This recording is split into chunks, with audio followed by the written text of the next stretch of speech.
In the last few days, the Treaty Principles Bill has been voted down in Parliament, and so that raises the question, what is next?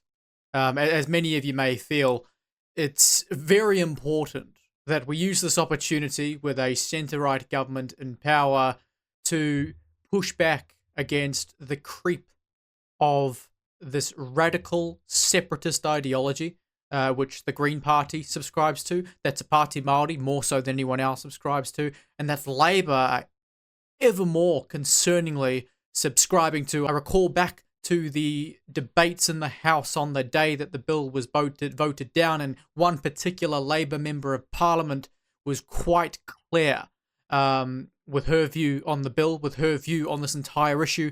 And honestly, you could have transplanted her from the Labour Party into Party Māori and you would never have known.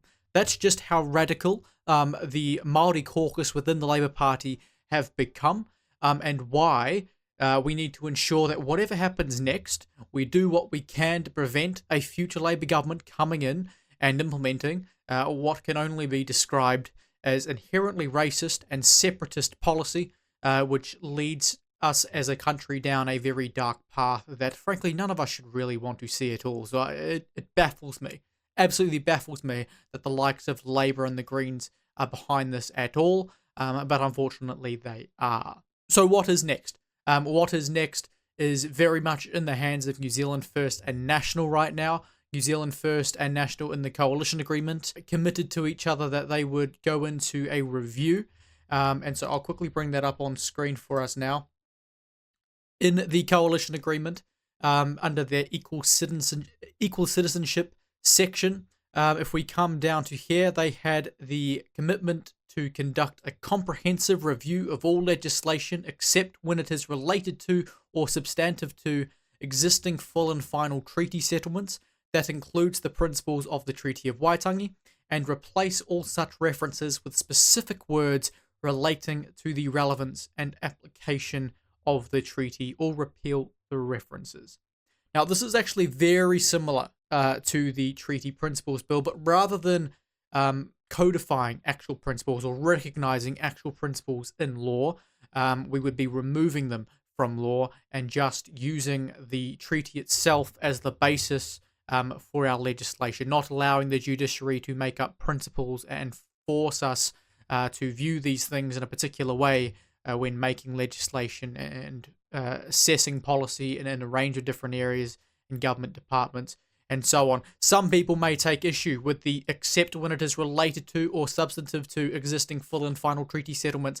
The Treaty Principles Bill effectively had the exact same clause within it, and the reason for this is that it's just not practical. It's not realistic. We've got far too many final treaty settlements in place already that going back would require having to rehash all of that, going back on commitments, going back on settlements and all this. It simply isn't practical. And as such, that's in there. And it was in there with the Treaty Principles Bill as well. Really what it would mean in practice, if there is any changes to legislation or decisions that have been made that are directly related to a treaty settlement, then those will have to stay as is.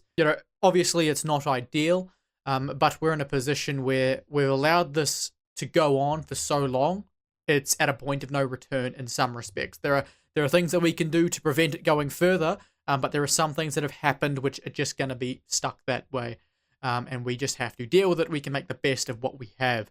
That's really all there is to say. So that is the policy. That is what National and New Zealand First agreed to. That is why New Zealand First has not agreed to the treaty principles, has not backed it. And it seems to me here that the difference between National and ACT, or New Zealand First and ACT in this respect, is New Zealand First made this a bottom line. ACT could not make the Treaty Principles Bill a bottom line.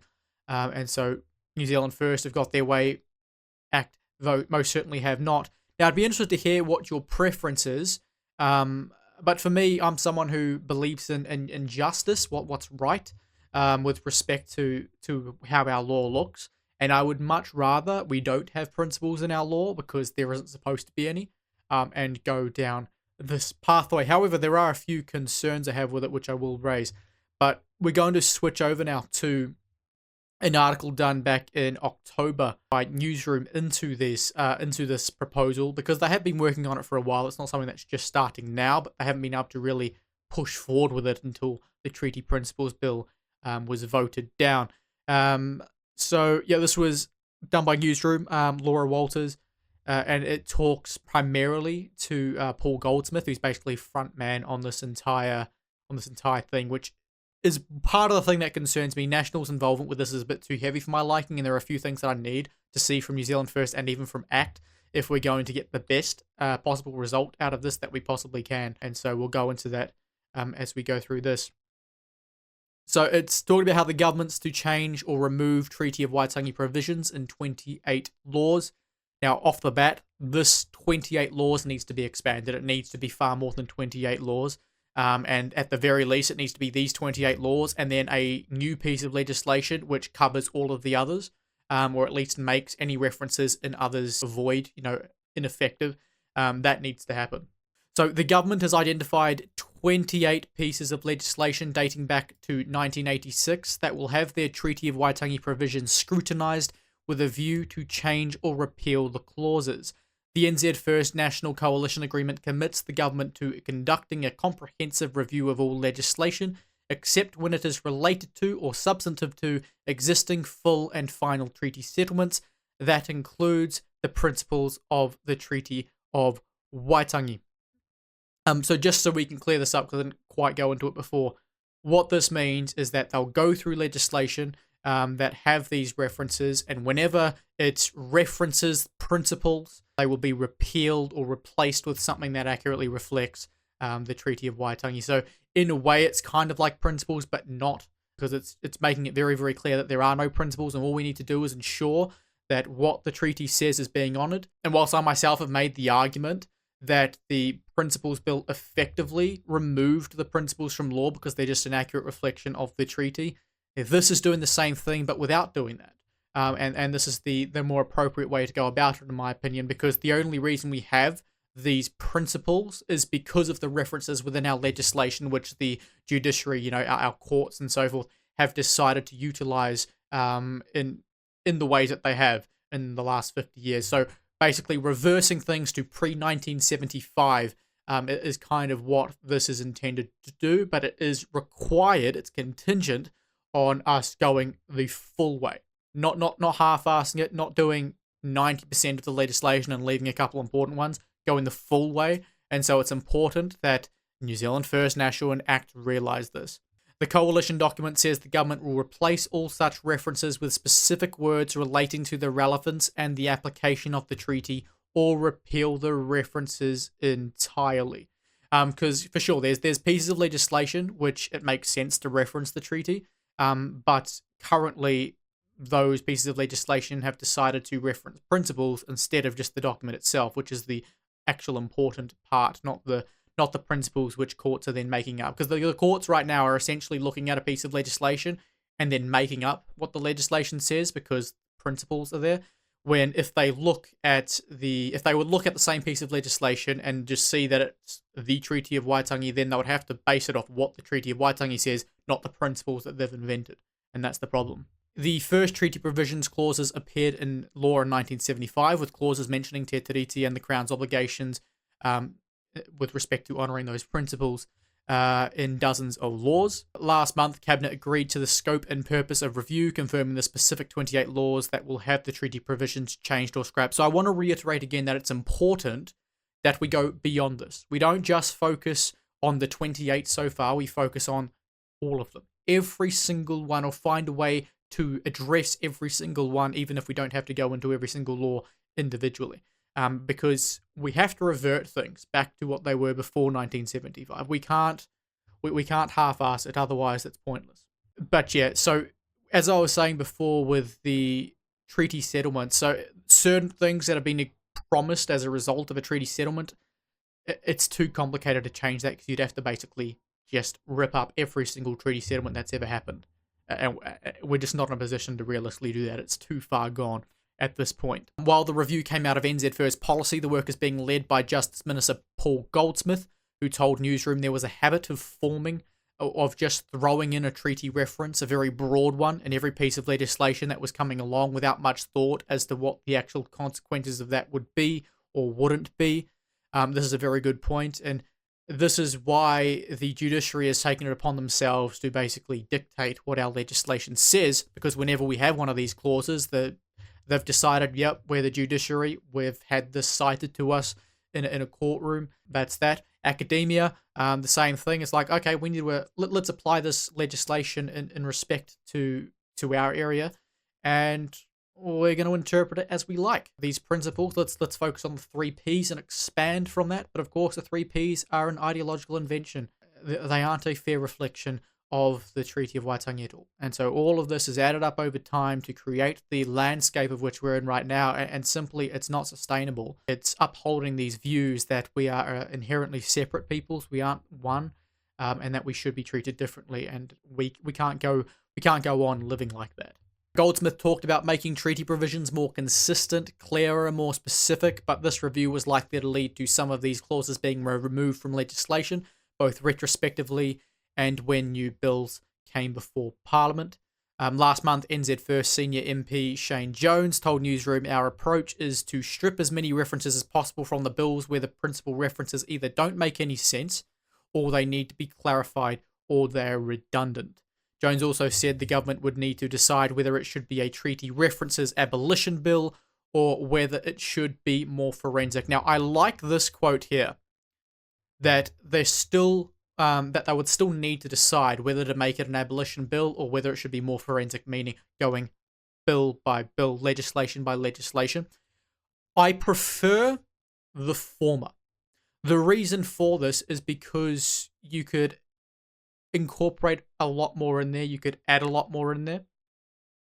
Whilst in theory it's easier to repeal at a later date, I like the former because I think you are less likely to get away with leaving certain pieces of legislation out. And here's what I mean.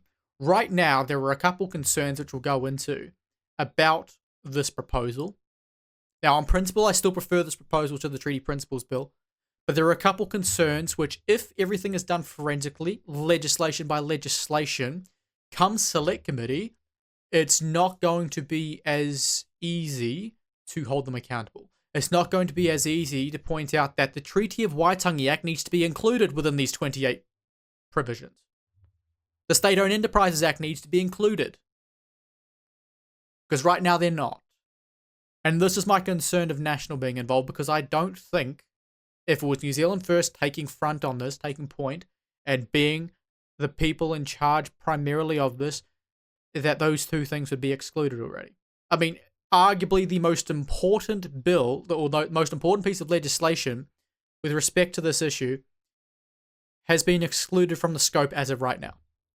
Now, this article is 6 months old plus, so a lot of work could have gone into it. A lot of things could have changed.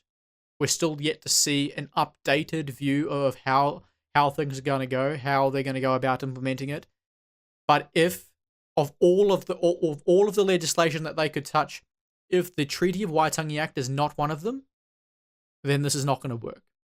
That is a must. The State-Owned Enterprises Act, if it's in an abolition bill, you could kind of make it ineffective. You could make it irrelevant.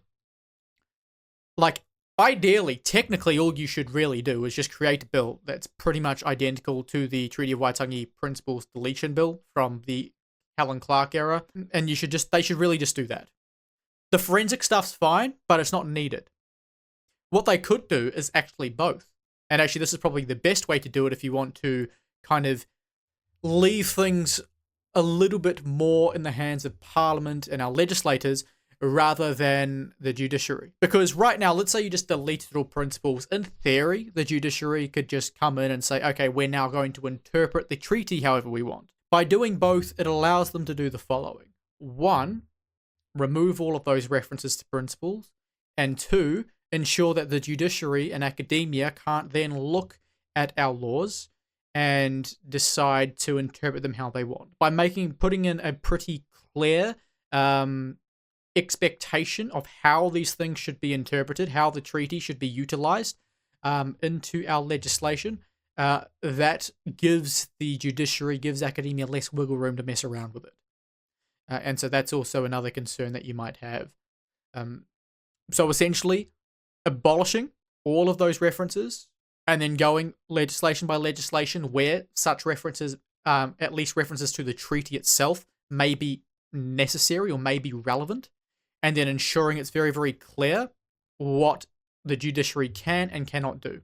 And actually, this brings me quickly back to the coalition agreement. The commitment right before the one that we're discussing says, amend the Waitangi Tribunal legislation to refocus the scope, purpose, and nature of its inquiries back to the original intent of that legislation.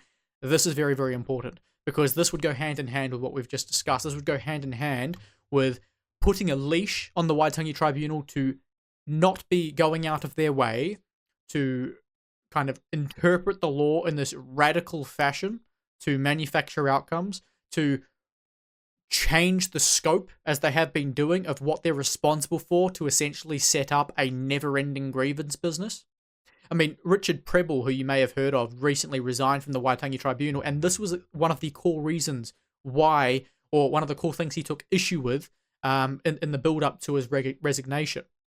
Because the Waitangi Tribunal's plan for the next 5-10 years or whatever it was to expand its scope to set up a never-ending grievance business where essentially anything was a Treaty of Waitangi dispute.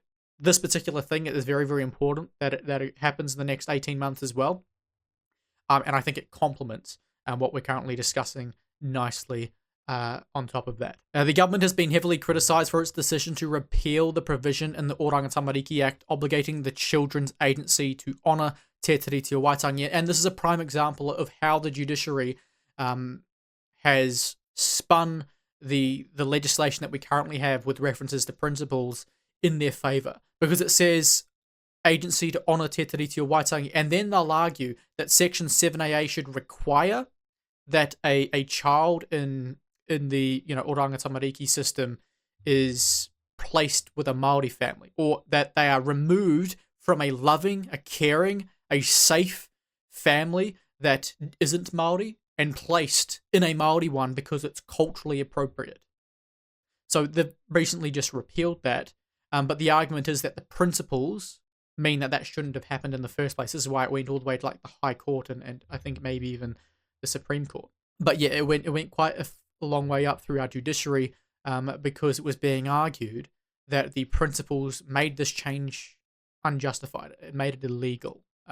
Obviously wasn't, because it's now gone through. But this is exactly why such references need to be removed, because it's being spun by our judiciary, spun by activists, spun by academics to justify these views that a child who's in a very loving family, who's able to look after them, who's able to provide everything that they need, who's able to put them on a pathway to success, should have that child removed and put into a Māori family, or a family that is more consistent or appropriate for their ethnicity, even if it means worse outcomes. Because that's what they're saying. Because their whole ideology is that your culture means best outcomes. If you're with the culture or the ethnicity that you should belong to, that you will get those better outcomes, even though statistically speaking that isn't supported at all. There are some areas where that kind of works. I mean, you can focus education on providing that education in a particular way that's more suited to certain ethnicities and cultures. That shouldn't be something that's forced on you. It should be something that's available to you. That's why Kohanga Reo, Kura Kaupapa, they are having some reasonably good results. Like, they're still worse than the average, let's say, European child in a standard school, but they are on balance better than the average Māori child in a normal school. So there are some merits in how you would apply that, but not in this sense, not in this respect. Not when it comes to a child who is not with their family because it's a very, very bad environment, or they've all died, or whatever the reason happens to be that you're in foster care or oranga tamariki care, whatever it happens to be. And here we again have Paul Goldsmith reiterating Shane Jones' point that it's not 100% clear whether it be done through an omnibus bill or through amending each piece of legislation on its own. In a practical sense, it's going to need to be an omnibus at the very least. Otherwise, you're going to be here all decade trying to do it. He said it also was not yet clear how many of the 28 laws would have the treaty clauses deleted altogether. Again, some of the pieces of legislation having references to the treaty is actually needed, necessary. But it's important that whatever those references are, that they accurately reflect the treaty, that they uphold equality, that they don't promote this radical separatist ideology that has been creeping in. And so, yeah, all of them don't need to be repealed. They just have to have the principal part of it removed. As long as that's amended, we should be fine. See, the following actually highlights that in some ways this has already began implementation. It says, whilst this government is not yet at the stage of amending or removing treaty clauses under the new policy framework, the coalition did recently remove a planned treaty provision from the Corrections Amendment Bill. The coalition removed one of the new sections of the bill regarding the Crown's treaty obligations in its amended version of the proposed legislation. So yeah, that's effectively the sort of thing that this will be doing. It'll be going piece of legislation by legislation, or whenever new bills come up, they'll ensure that those are amended, that they are repealed, and so forth. And quite clearly here, despite it being planned to be included, they didn't include it, meaning that, you know, it couldn't be spun to get bizarre outcomes. Look, this article is reasonably lengthy. I'll leave it in the description. I've missed bits and bobs, including most of Tamitha Paul's crying. But here's one thing that she says, which is, this idea that the coalition agreement takes precedence over the founding document of our nation should give everyone cause for concern. Meanwhile, all they're doing is removing something that isn't our founding document at all and upholding our founding document. This is how these people think. They don't actually believe in reality. They believe in upholding ideological beliefs and upholding legislation which affirms those beliefs, irrespective of whether they're just, whether they're accurate, and whether or not they actually bring good results for New Zealanders. Clearly, these principles are not. All they've done as divided society, resulted in bizarre outcomes in treatment within systems, and ultimately they need to go. But of course, the important part is, what are these pieces of legislation? So far, the 28 that have been identified are the following, and I'll read them all out for you. The Environment Act 1986, the Conservation Act, Oranga Tamariki Act, Smoke-Free Environments and Regulated Products Act, Crown Minerals Act, Harbour Board's Dry Land Endowment Revesting Act, Resource Management Act, Crown Research Institutes Act, Hazardous Substances and New Organisms Act, Crown Pastoral Land Act, Energy Efficiency and Conservation Act, Hodoki Gulf Marine Park Act, Climate Change Response Act, Local Government Act, I like that one, that's a really big one, Land Transport Management Act, Exclusive Economic Zone and Continental Shelf Environmental Effects Act, Kaionga Order Homes and Communities Act, Criminal Cases Review Commission Act, Education and Training Act, Urban Development Act, Taumata Arawai, the Water Services Regulator Act, again, that's another important one, Mental Health and Wellbeing Commission Act, Data and Statistics Act, Plant Variety Rights Act, Pi Order Healthy Futures Act, Therapeutic Products Act, Digital Identity Services Trust Framework Act, and Organic Products and Production Act. It's extremely important that is expanded on. Extremely important. Like, this is a really good start, but if it doesn't go further, it's going to be, there will be criticism. And again, this is why I want to reiterate the importance that we do either an omnibus bill or a proper deletion, abolition bill of these references, because it's important that come select committee or whatever, whenever the public is given an opportunity to have their say, that we're able to come forward and say, the Treaty of Waitangi Act 1975 and the State-Owned Enterprises Act need to be included, because they make direct reference to the treaty principles that aren't supposed to exist, and if you're trying to abolish them, then you need to get rid of these. So I hope that has alleviated any of your concerns or answered any of the questions you may have about what's next in this space, because I know the voting down of the Treaty Principles Bill has quite a few people worried and quite a few people contemplating, jumping ship to act. Honestly, if you're a national voter and you're jumping ship to act, fine. But for those of you who aren't a national voter, I would really consider why they've chosen the route that they have. But ultimately, National here are the problem, and that's why I've got a few concerns, because I feel like National are going to try and be a handbrake on this going as far as it should. And that's why I need ACT. I need ACT to be on board. I think ACT's already kind of hinted that they are going to pivot and they're going to keep fighting for equality, and this is a way that they can do that, by getting behind this. So hopefully that they come in and they say, okay, look, we're going to back you to do this. They kind of need them to come in and back them to do this anyway if they want the votes to pass this stuff in Parliament. So it's going to be necessary. But I want ACT to try and push for as heavy of an involvement in this as possible, because the more pressure on National, the better.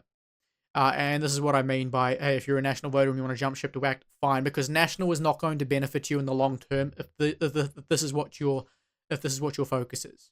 In most areas, National is going to play this very centrist, very safe approach, but they're not going to go out on a limb and do anything radical. They're not going to do anything that's unexpected. They're not going to do anything which dramatically shifts the direction of this country. And right now, we need one of those dramatic shifts. That's what the Treaty Principles Bill would have done. That's what this will do if implemented to the fullest of its ability. Unless we can get the full extent out of this, it's going to be in some respects a downgrade from the Treaty Principles Bill. So I'm being fair here. I've been open and honest with people that this is my preference, but it's only my preference if we go all in. If we don't go all in, what's the point? So do us all a favor. Do yourself a favor. Be outspoken about what you expect. Be outspoken that you want to see this scope expanded to the full extent that it possibly can.